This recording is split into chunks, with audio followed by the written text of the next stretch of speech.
आज हम महाभारत के एक ऐसे महान योद्धा के बारे में जानेंगे जो एक महान दानवीर थे। आज हम कर्ण की कहानी के बारे में जानेंगे जो इतने महान दानवीर होने के कारण भी क्यों सुनना पड़ा समाज के ताने। इतने समर्थ और शक्तिशाली होने के बावजूद भी क्यों आचार्य गुरु द्रोणाचार्य ने नहीं दी शिक्षा। दुर्वासा ऋषि के वरदान से कुंती ने सूर्यदेव की स्तुति की, जिससे सूर्यदेव प्रसन्न होकर कर्ण जैसे महाबली को जन्म दिया।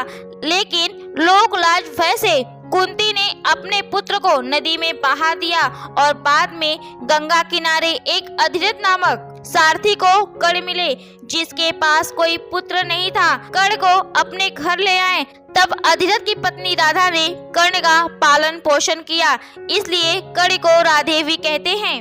कुंती सूर्यपुत्र कर्ण को महाभारत का एक महत्वपूर्ण योद्धा माना जाता है। कर्ण दुर्योधन के सबसे अच्छे मित्र थे। महाभारत के युद्ध में वह अपने भाइयों के विरुद्ध लड़े। कर्ण गुरु परशुराम के शिष्य थे।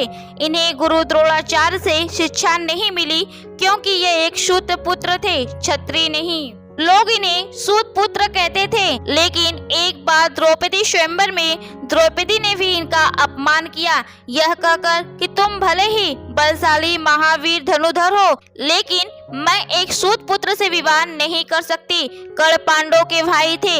यह भी जानते हुए कि दुर्योधन गलत है, फिर भी वह अपने भाइयों के विरुद्ध युद्ध किए। कर्ण दानवीर के रूप में प्रसिद्ध थे।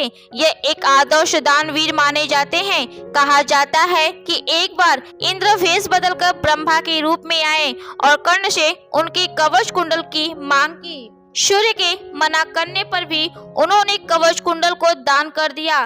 कर्ण जब युद्ध क्षेत्र में आखिरी सांस ले रहे थे तो भगवान कृष्ण ने उनकी दानशीलता की परीक्षा लेनी चाहिए। वे गरीब ब्राह्मण बन के कर्ण के पास गए। तुम्हारे बारे में काफी सुना हूँ, मुझे कुछ दान चाहिए। तब कर्ण ने अंतिम समय में अपना सोने का दांत भी दान कर दिया।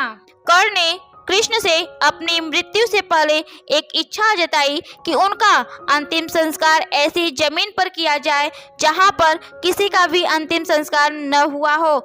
तो श्री कृष्ण ने उनकी इच्छा अनुसार जमीन खोजने निकले, लेकिन पूरी पृथ्वी पर भूमि का ऐसा कोई टुकड़ा नहीं मिला जहां उसके पहले किसी व्यक्ति का अंतिम संस्कार न हुआ हो। सिर्फ सूरत में ताप्ती नदी के किनारे 1 इंच भूमि ऐसे मिली जहां किसी का शवदाह नहीं हुआ था। फिर यहाँ पर श्री कृष्ण ने एक बाल रखा और उसी पर लिटाकर कर्ण का संस्कार किया। यह स्थान अब तुलसीवड़ी मंदिर के रूप में जाना जाता है। एक बार कर्ण ने श्री कृष्ण से पूछा, मेरा जन्म होते ही मेरी माँ ने मुझे त्याग दिया, क्या अवैध संतान होना मेरा दोष था? द्रोणाचार्य ने मुझे नहीं सिखाया क्योंकि मैं क्षत्रिय पुत्र नहीं था। तब श्री कृष्ण ने कहा, हे कर्ण, तुम्हारा योगदान किरदार ही सबसे अलग था, जिससे दुनिया में तुम जाने जाओगे। कर्ण के जीवन से हमें यही सीख मिलती है कि कर्ण इतने महान शक्तिशाली महाबली योद्धा थे। वह महान उदारशील दानवीर थे, फिर भी लोगों के उन्हें ताने सुनना पड़ा, समाज की पीड़ाएं झेलना पड़ा, जबकि वह एक देवपुत्र थे।